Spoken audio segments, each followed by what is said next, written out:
Hey you guys, look, it's just me. And as I promised, I'm going to try to start doing some live streams, like live stream my Flickers of Fear and Tomes of Terror stuff the way I had been doing, because I've been putting them up like recorded.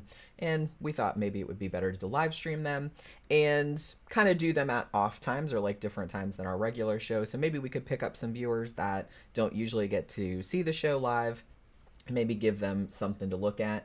Kind of saves time for me too because I don't have to edit all the videos, which is really nice. Now, I realized as soon as I sat down and started streaming that I neglected to port over my Flickers of Fear intro like into my OBS on this computer. So I was going to use the movie time intro, but I was like, you know what? Fuck it. It doesn't matter. You know what I mean? It's like, it doesn't need an intro. We're just talking about a movie. And as I mentioned, if you saw like on our YouTube community tab, I announced that the first movie that I was going to be reviewing was this movie right here, which is called Yellowbrickroad from 2010, because I was reminded of it because I was flipping through Tubi the other day. Sorry, the noise you hear in the background is Tom and his motorcycle, if you can hear that, like, because my office, as you guys probably know, is right above the garage, and he got a new part for his motorcycle, so he's down there like working on it and also getting ready for Thanksgiving prep and stuff like that too. So I don't know if he's gonna wander in here at any point or whatever, but he didn't see this movie, so he can't talk about it. But I was going through Tubi the other day and I saw that this movie was on Tubi. I think it's on Crackle too, and maybe Plex, but don't hold me to that, I'm not entirely sure. And I was reminded, I was like, oh my gosh, I saw that movie like a long time ago and I remember really, really liking it, and I don't really hear like a lot of people talking about it. So I said, you know what, I'm gonna rewatch it and maybe review it and like, give it some love and see if like other people like it as much as I liked it. Before we get too much into that though, let me get into our affiliate sponsor type of thing, our 13 o'clock affiliate, which on this show is gonna be Audible. Now, most people know what Audible is, audible.com. It's a subsidiary of Amazon and, one of the world's largest, if not the world's largest repository of audiobooks, podcasts, anything audio that you want to listen to. They've got it. And they're our affiliate. Also, I have a bunch of books available on Audible as well. So, and I read them myself. True crime, paranormal stuff, horror novels, horror short stories. All of my stuff is on there. So if you want to get a subscription to Audible and listen to them, then you can, of course, do that. So what you need to do is you need to go down in the description box and click that affiliate link right there. And if you click that, then you will get a 30-day free trial of Audible. So you can listen to anything that's on there for that 30 days. And you also get one free credit, which you can use to purchase anything on the site, and that is yours forever. If you're already an Amazon Prime member, then you get 2 credits, and again, you can use those and keep whatever you buy with it. So again, like full disclosure, we are an Audible affiliate, so when you click that link and subscribe to Audible, then of course we get a small commission. But yeah, audible.com, it's a really cool service. I use it, and my books are available on it as well, so please click the link and go subscribe. So, okay. So as I said, I first saw this movie back in, I want to say it was 2015. I'm pretty sure that's when I saw it. And I ended up seeing it because, and I'm sure I've mentioned this before, but a lot of times I'll go, because a lot of horror movies come out, especially nowadays, now that the technology is so cheap and everything. So it's like there's horror movies just all over the place. It's an embarrassment of riches. But the thing about it is that you kind of need somebody to go through and like curate the stuff, because you don't know. I mean, I don't have enough time left on Earth to like watch all of this stuff. And, what if it's shitty, and what if I waste my time and shit like that. So I kind of need somebody to curate like what's good and what's not. So I ended up finding the title of this movie back in 2015 on one of those IMDb lists. Like somebody had gone through and been like, these are the best horror movies from this year, and these are the best horror movies from this year. And this was one of the ones that turned up on 2010. And like the sentence about it sounded really intriguing. And then I saw that it was on Hulu, and so I watched it back then, and I was like, wow, that was dynamite. I really, really liked it. And like I said, I feel like a lot of people don't really talk about it. And then recently, when I was scrolling through Tubi, like I said, I saw it on there again. So I gave it a second watch and liked it just as much the second time and thought I would cover it just in case, because like I said, a lot of people don't seem to talk about it. Now, I will say, this is one of those movies, like if you go on IMDb and maybe Rotten Tomatoes, but I'm not really sure what its rating is over on Rotten Tomatoes. Not that that usually makes a difference, but I don't know. I thought this was kind of mystifying. So on IMDb, this movie I think only has like a 2.5-star rating, and that, I don't know if it confuses me necessarily, because this is one of those movies that you're either really, really going to dig it and vibe with it, or you're really, really not going to.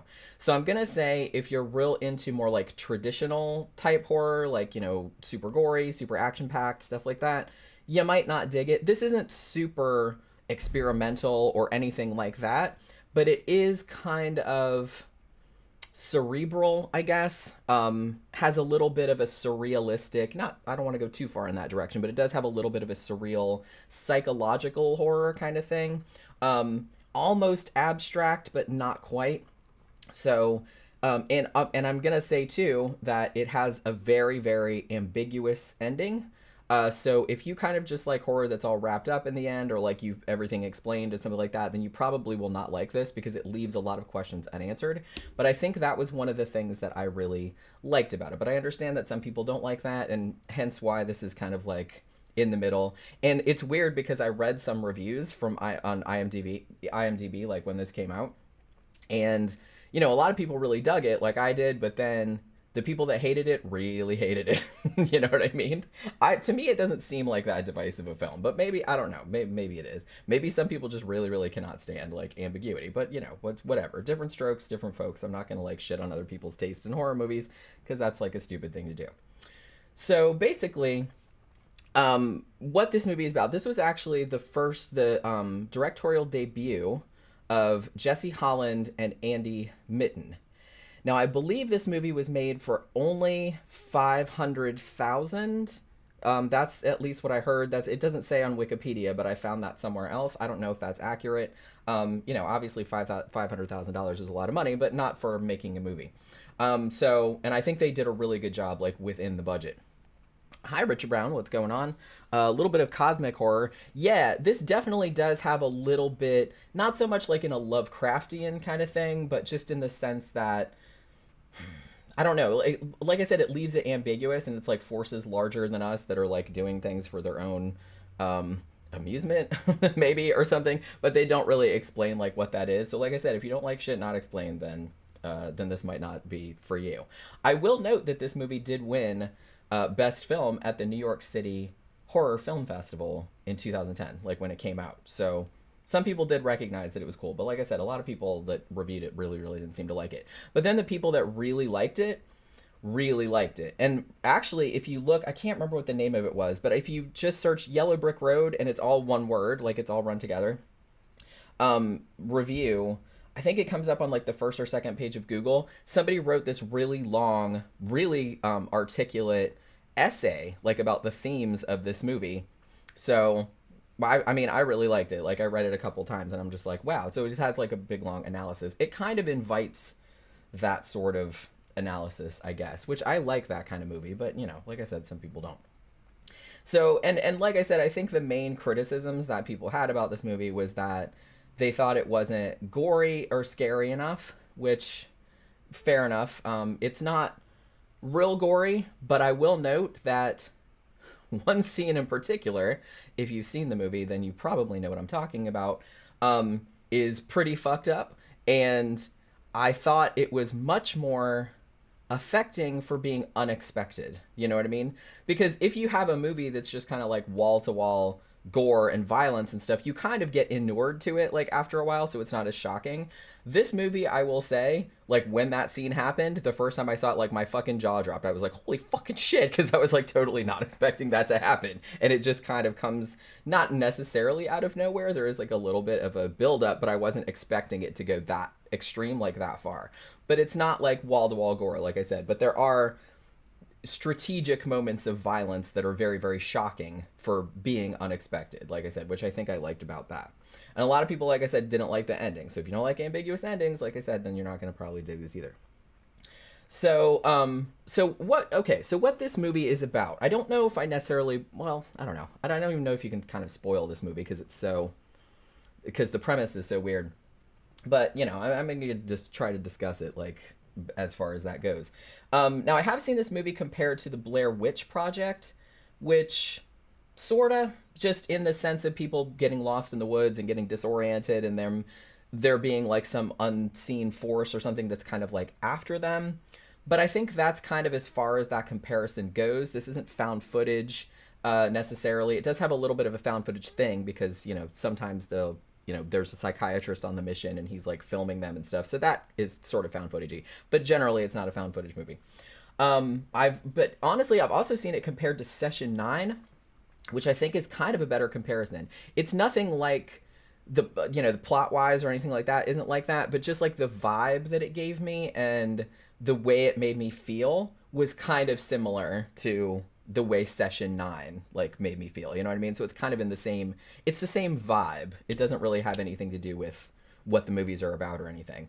Also want to say it had a slight little bit of a David Lynch type of vibe to it too. And I'm saying that, there's that garage door. And I'm saying that mainly because the sound design is a big part of the horror in this. And also, this uses the Wizard of Oz like as a constant like through line, like a referent, kind of like what David Lynch did in Wild at Heart, but this isn't funny, you know what I mean? Like, and that was kind of funny. I need to review Wild at Heart one of these days now that I'm thinking about it, because I don't think I've ever reviewed that, and I love that movie. But yeah, so it does have like an overlay of Wizard of Oz to it, and like I said, there's a lot of sound that factors into the plot. So I think that's kind of what reminded me of David Lynch. But I don't remember who it was that I saw compared this to Session 9, but I was like, oh, that was like I probably would have never made that connection, but the vibe of this is kind of similar to Session 9, at least in my opinion. That's, so I thought that was a pretty astute observation. Yeah, it's like deep booming. They came, and the weird like music and stuff like that that's coming out, and there's the weird like record scratch kind of noises and stuff, and it's just coming out of nowhere, and they don't know where it's coming from.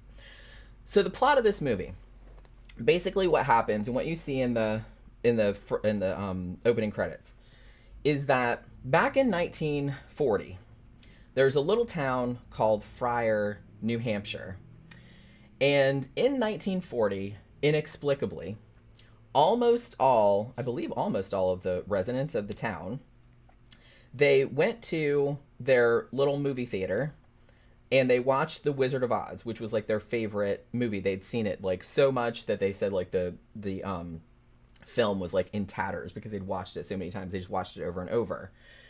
And so they go in there, they watch the movie, and then they all went home, put on like all their Sunday best clothes, like all suits and dresses and everything like that, gathered up all their like record albums and some of the crank record players, and wandered off into the woods for no reason. Now, later on, they did recover some of the bodies. I think like half of them were never found. Like half of the people were never found. But then the other half of the people, they either found them like frozen to death or like, dead from the elements, or they found them like horribly mutilated and murdered and like ripped apart and shit like that. And they have no fucking idea what the hell went on out there.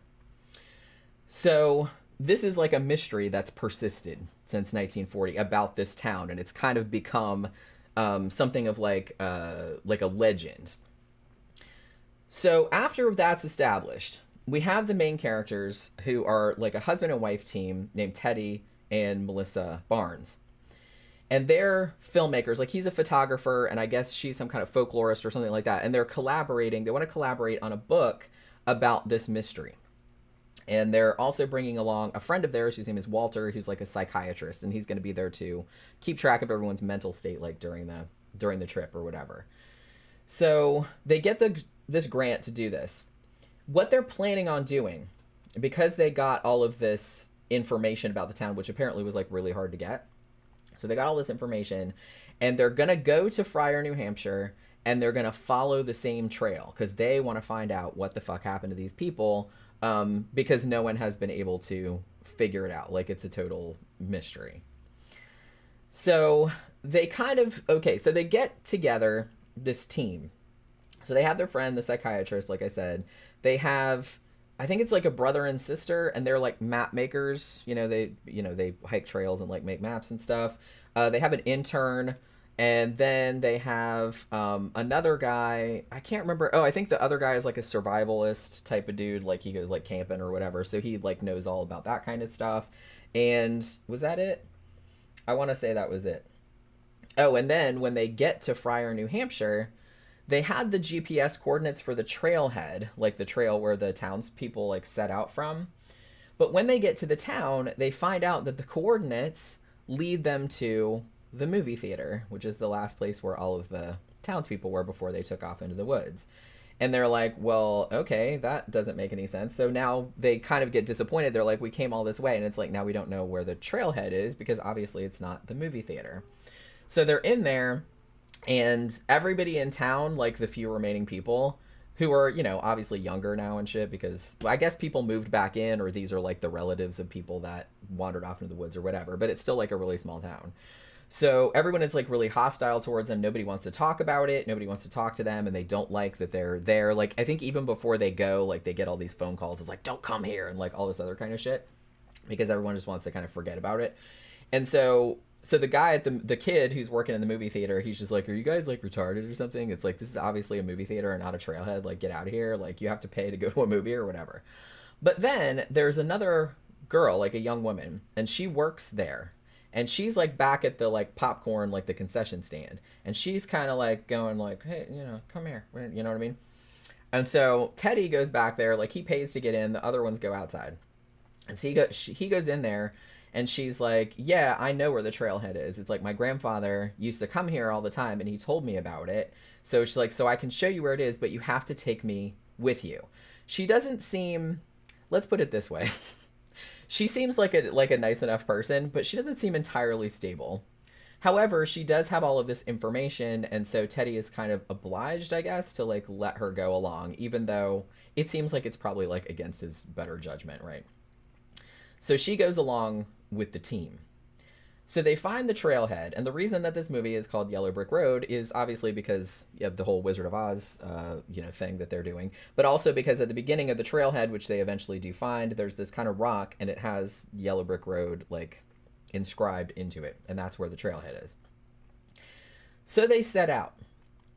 Now, as you might imagine, because this is a horror movie, shit starts getting weird kind of quickly. Like, at first it's just kind of like, yeah, we're following the trail and everything seems kind of normal. The first kind of shit that happens, though, is that they start getting weird like readings on their GPS, and they start like kind of getting lost. Like, for a while, because the intern girl, she's the one with the GPS, and she starts making jokes about, oh, this says we're in like Melbourne, Australia. And it's like, now we're in Florence, Italy. And it's like, they're kind of like joking about it. But then like the brother and sister who, along with them, who are map makers, they're kind of getting a lot of screwy sort of readings like on their surveying equipment and stuff like that. And they're like, we have no idea what's going on. So as they kind of get deeper and deeper along the trail, like weirder shit starts happening. Like, one of the things that starts happening, and like I said, this is going back to the kind of sound design thing that I was talking about earlier, was that they start hearing like this old-timey like 1940s music like coming from somewhere. Like, it sounds like it's coming from like a record, and it's really spooky, and it seems like it's coming from the sky or coming from like some distance, and they can't tell where it's coming from. So they're hearing all of that, and they're also hearing like a bunch of weird noises, like booming noises or like record scratch type noises, or that's kind of driving them slowly crazy. And the psychiatrist, as he's going along, like I said, he's got a videotape, and his whole task, because they were kind of afraid, they didn't know like how long this trek was going to take, and like if there was some kind of danger as far as, the people that wandered off in the woods, if there was something weird going on out there. So they wanted to bring him along to make sure that everybody was like staying mentally stable, like while they were on the trip.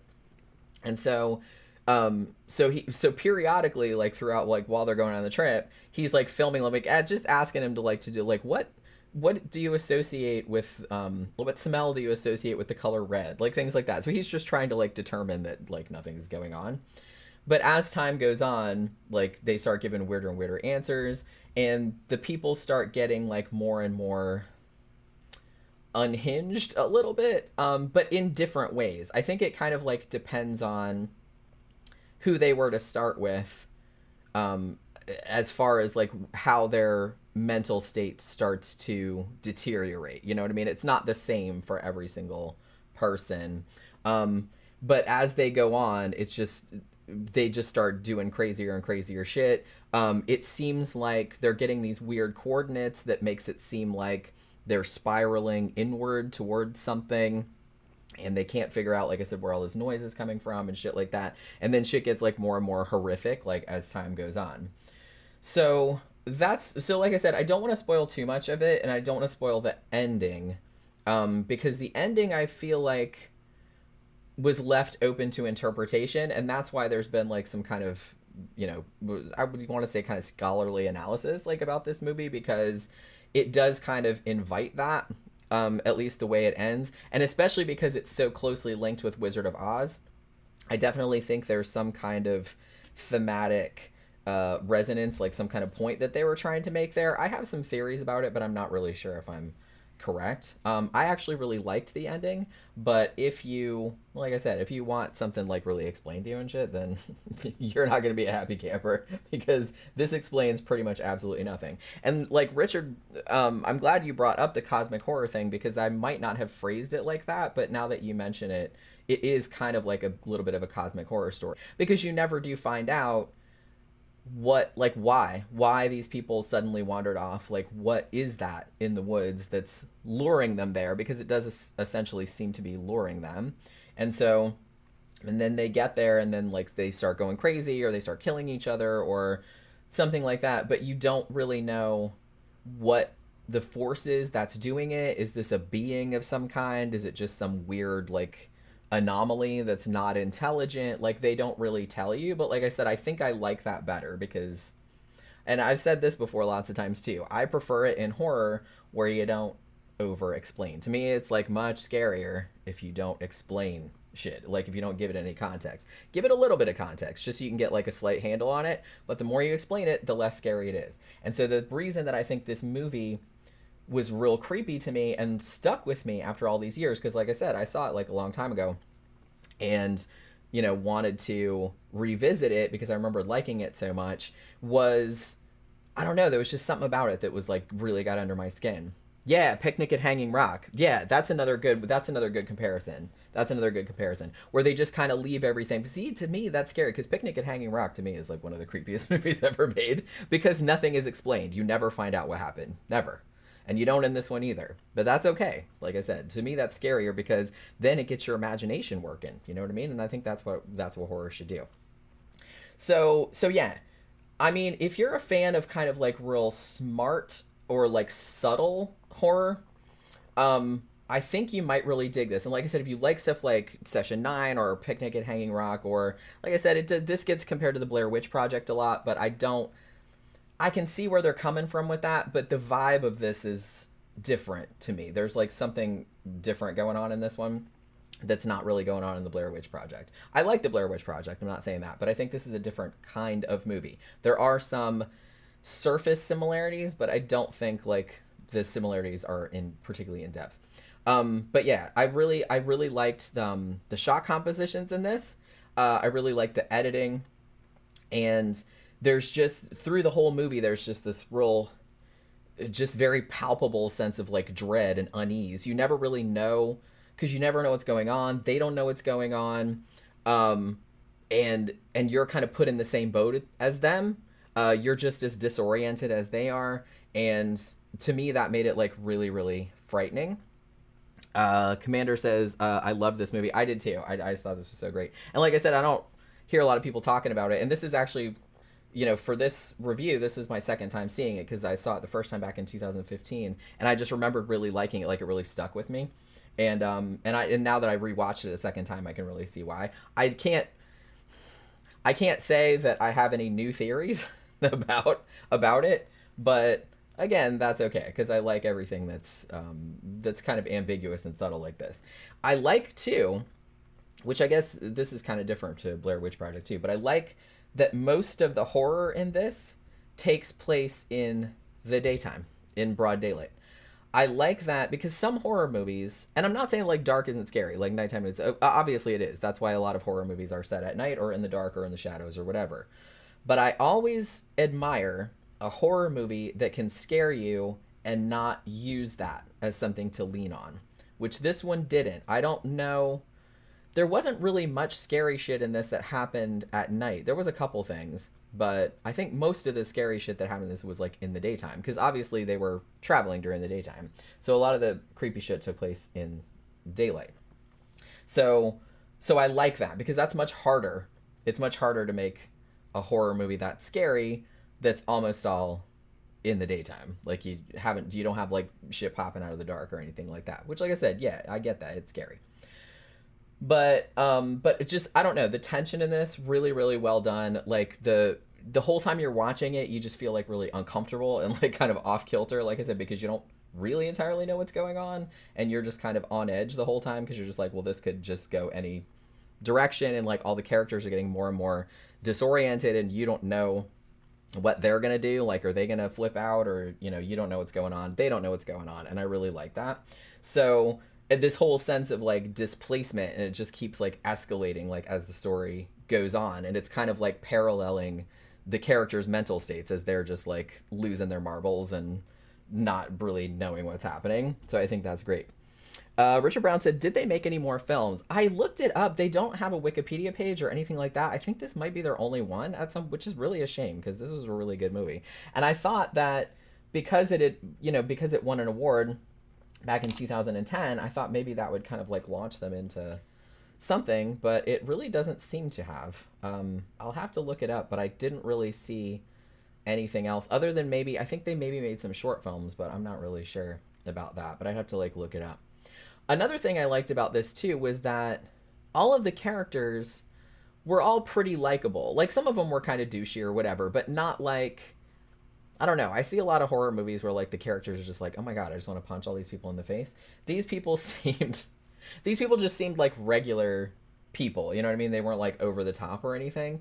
And the characterization in this is really good too because I feel like you get to know the characters. Like there's not a lot of exposition. There's not a lot of, oh, let's all sit around the campfire and tell our tragic backstories or anything like that. Like you kind of just get to know them in the field, like just the way they react to things and like little offhand comments they make and stuff like that. So it's very they use like really brief strokes to kind of get you in the headspace of each character, and it's really efficient. Like I thought it was like efficiently done, which again is a really hard thing to do because you see in a lot of movies like where you have to explain that this character's like this and it just goes on too long. So it's a lot quick, it's a lot better if a filmmaker can get a character and you just like, they just have a couple of lines and some body language and stuff and you know what that character is all about. And I think that's good. This movie is good at doing that.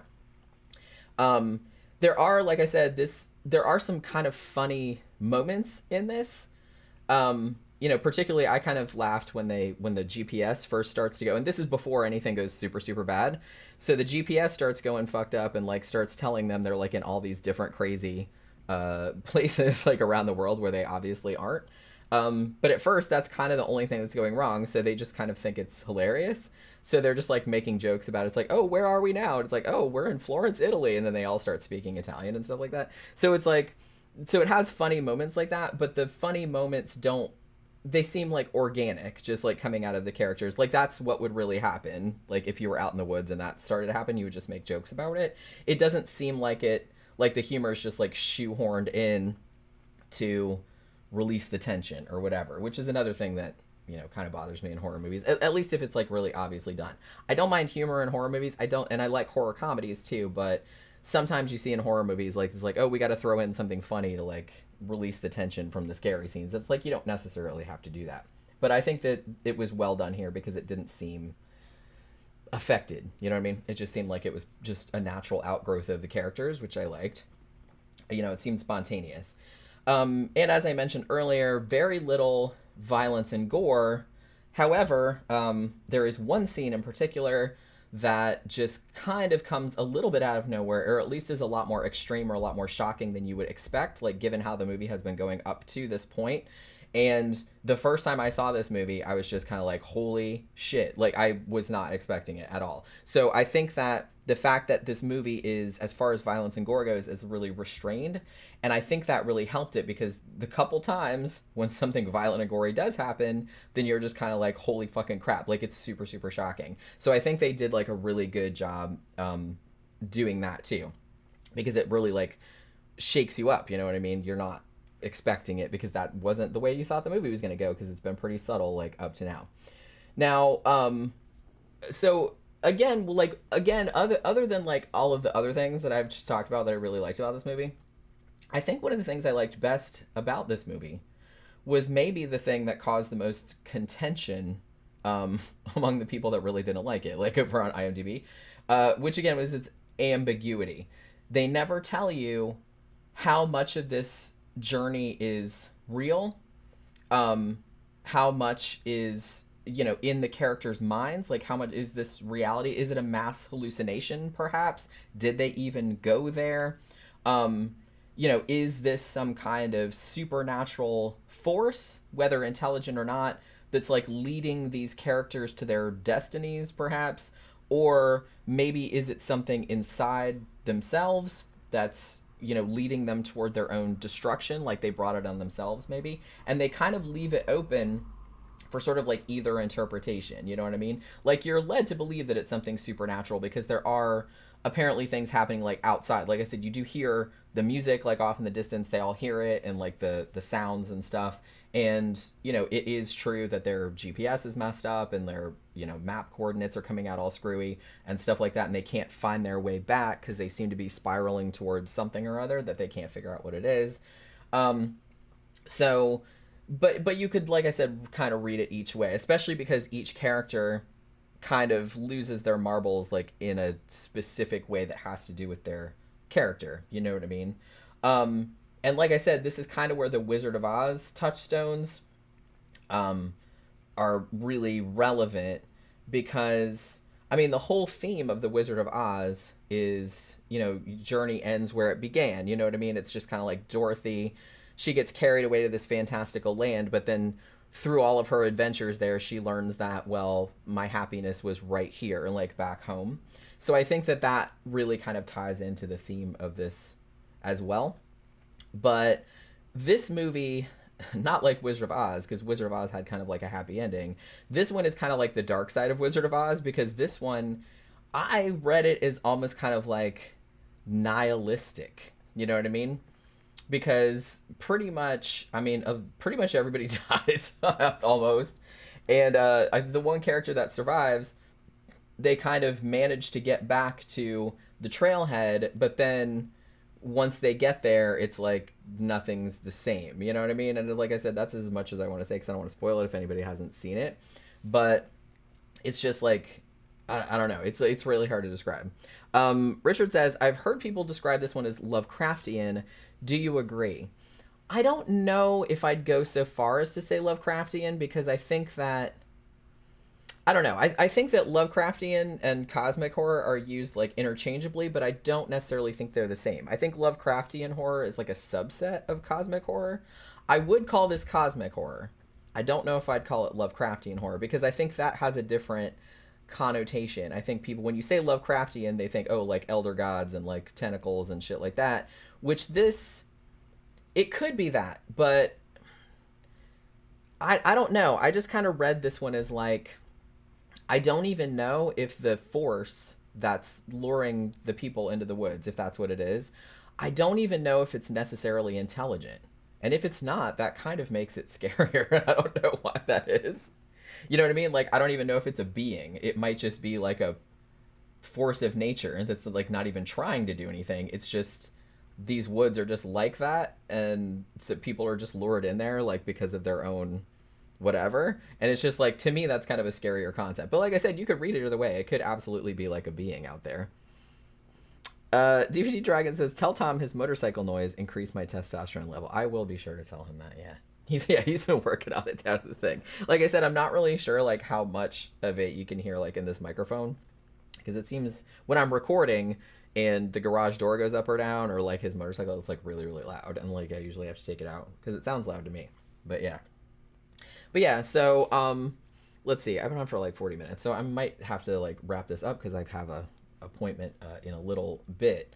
But as I said, if you're real into like a kind of cosmic horror, but like a kind of surrealist, like psychological horror type of thing, then you might really dig this if you haven't seen it. And at the moment, it's on Tubi, at least as of when I'm streaming this, which is a couple days before Thanksgiving of 2023. And it's absolutely worth watching if you like those kind of like creepy, ambiguous kind of movies like that. And I feel like it doesn't get a lot of love. I feel like it sort of like fell between the cracks a little bit, which is kind of a shame because it's really good. And it's one that really stuck with me like the first time that I saw it, and really made me want to rewatch it when I saw it like come up again. So yeah, so if you haven't seen it, like I said, go over to Tubi and watch it. It seems like people in the chat have seen it and they liked it as much as I did, which is good because like I said, I read a lot of bad reviews of it, and I was just kind of like, I don't get it, but whatever. But yeah, and also if you look up, and I wish I could remember the name of it, but there was a really good essay about this movie, and I think it was called The End of the Path or The End of the Road or something like that. But it's like if you just search Yellowbrickroad all in word and then review, like it should come up. Have I seen The Endless? Yeah.